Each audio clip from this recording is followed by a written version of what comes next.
ნახავთ. მადლობა ლუკა რაფავას და მადლობა ჩვენს გადამღებ გუნდს მადლობა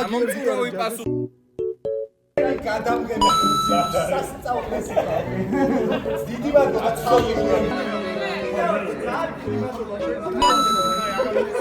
დაეტაკე რა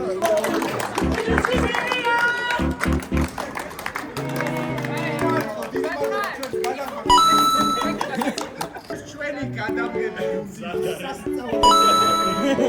დიდი მადლობა ცალკე გიორგი ეს და ბატონ მაგისტრის მანქანა შეგვეძლო აგეთ. კოროს გამოიწვა ძალიან დიდი მადლობა გუნდს კი ვიდის გუნდ ლოქიმატის ყველა სხვა მონაწილე გუნდს ყველა სხვა არა მონაწილე გუნდს რომლებმაც მანქანა გააკეთეს და რა თქმა უნდა ძალიან დიდი მადლობა არ დავიშოთ ჩვენი გადამღები ჯგუფისთვის. Bravo!